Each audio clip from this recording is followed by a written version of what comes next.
talk about sex, baby. Let's talk about you and me. Let's talk about all the good things and the bad things, right, baby? Let's talk about sex. Please never do that again. I will not apologize for that song. Okay. Let's talk about feminism.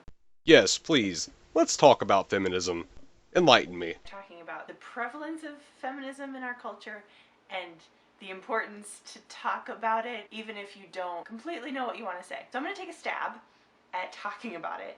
And one of the reasons I want to is because I've been listening to a lot of different things about feminism. I've been very active in kind of hearing a wide variety of views on the topic, and I think I have something to offer to the conversation. Let's give it a shot. First of all, I'm going to direct you to a couple of different places. There's other people who are saying things much more eloquently than I will be able to say them. Yeah, judging by the amount of jump cuts in your video, I can tell you have problems speaking eloquently. I really appreciated Emma Watson's speech to the UN.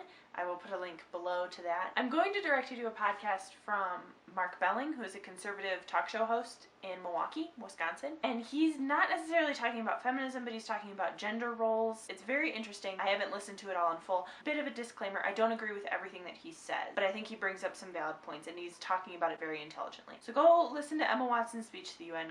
I've already listened to Emma Watson's speech, and to say the least, I was not impressed. Go listen to Mark Belling's podcast. There's that. Those are good starting spots. They're kind of on opposite ends of the scale, maybe. There are a couple of different viewpoints on the topic, which I think is important. It's such a huge topic, and so many people are talking about it, and so many people are saying so many things. I know I don't understand it thoroughly. It's important to talk about it, and it's important to engage in the conversation and kind of throw out ideas and listen to what other people are saying. I can logically deduce that the topic of feminism is important to you because you spent the time making a video about it.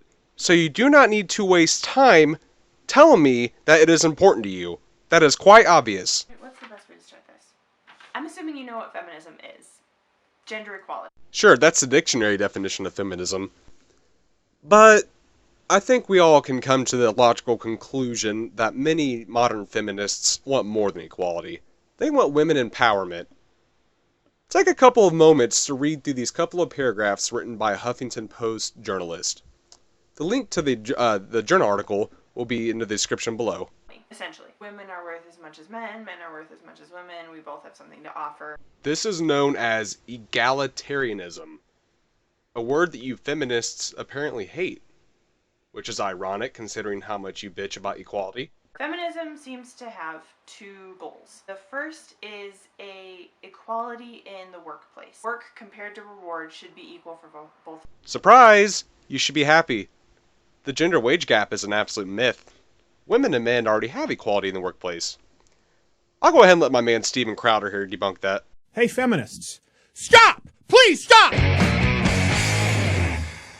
Okay, so I'm sure we've all heard the Patricia Arquette Oscar speech. It's our time to have wage equality once and for all and equal rights for women in the United States of America. Now, before we get to the gender gap pay myth, and it is a myth, a quick message to feminists. This is why people can't stand you, including women. Too many neo-feminists are illogical, angry, and oh so shrill.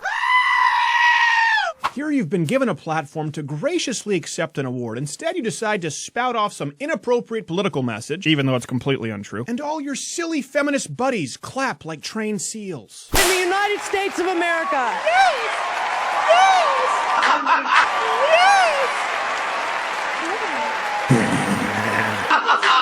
See, when you're wrong about something, and Arquette is wrong here, people just don't want to tell you out of fear for facing the cackly ramifications of you and your butch haircutted chain gang. See, now you've become bullies because God forbid we express a different opinion. We're not here to ask questions. But on to the equal pay gender gap myth. Please note in this instance we'll not actually be including the full 51 genders available today, but the main two, because, you know, science.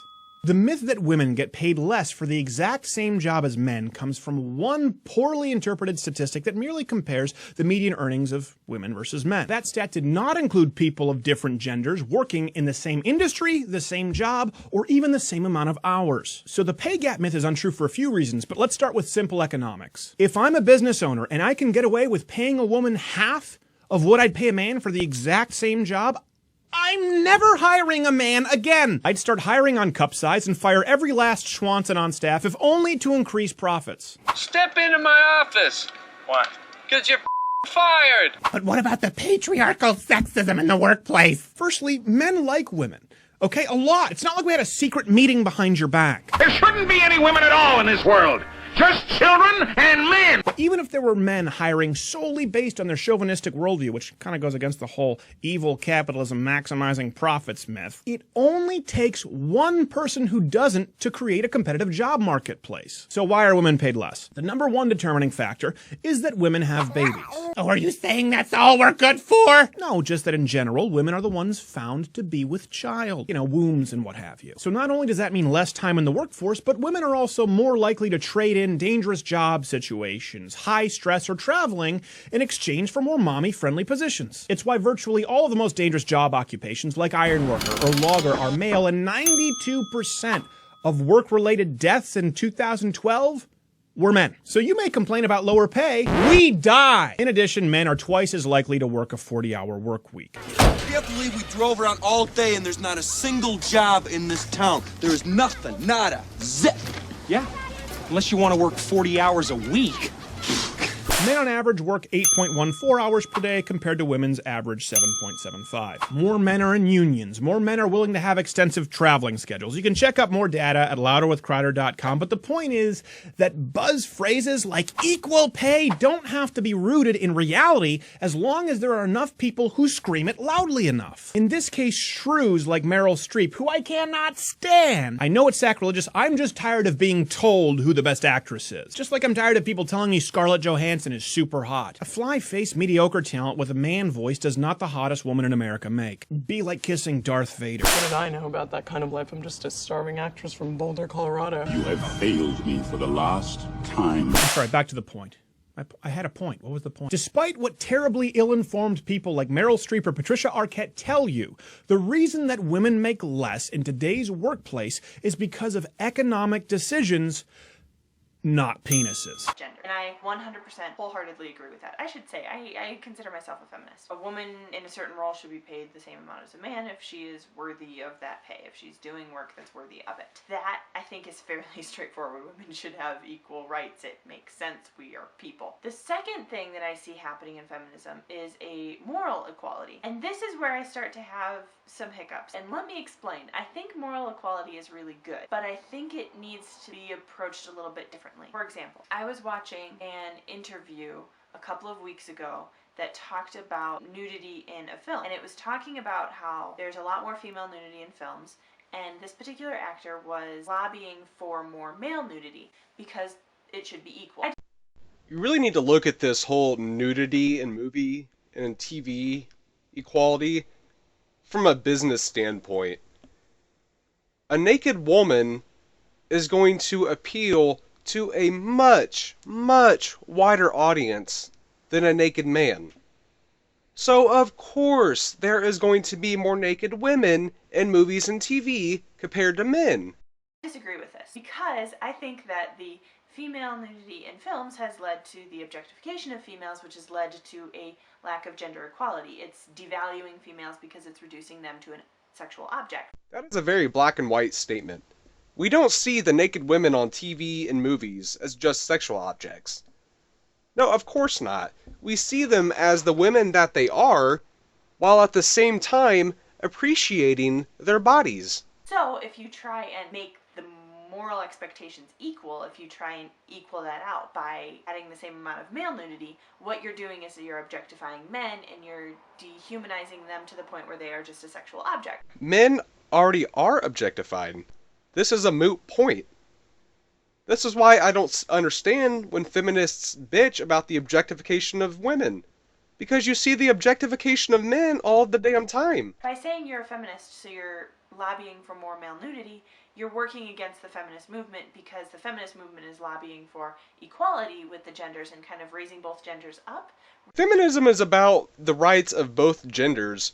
Why does feminism focus solely on the problems that women face and not the plethora of problems that modern men face? Rather than expecting less of each gender. Rather than expecting less of each gender's morality, we should be expecting more. Same thing goes with, I don't know, the dating culture, I guess. I was watching another video that was talking about the difference in expectations and how men can go out and sleep around without being called a slut, but when women go out and sleep around and they're a slut and they are acting all ashamed.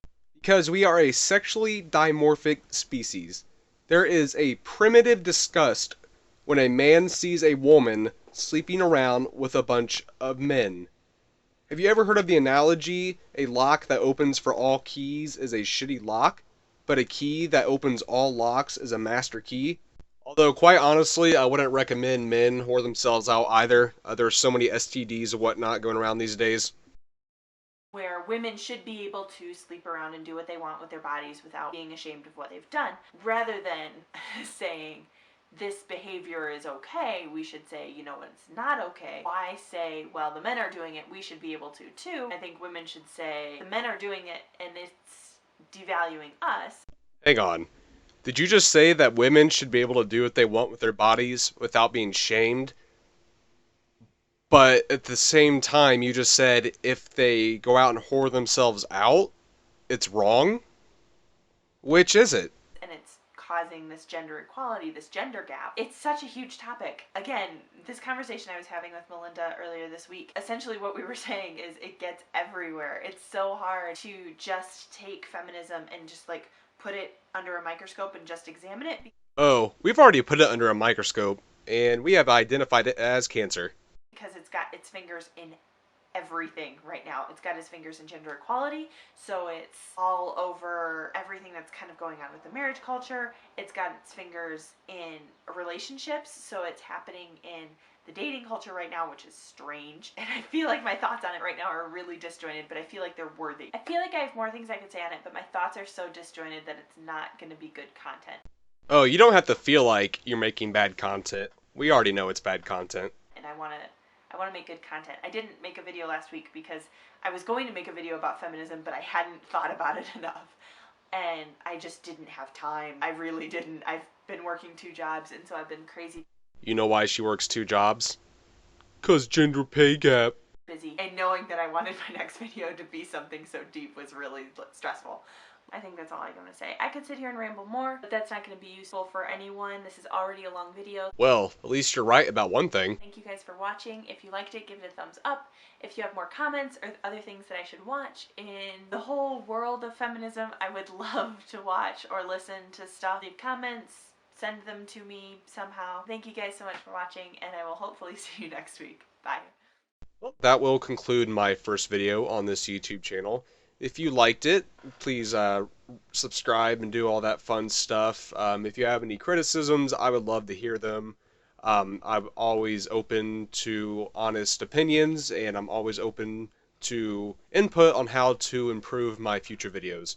Thanks for watching, guys. Have a good one.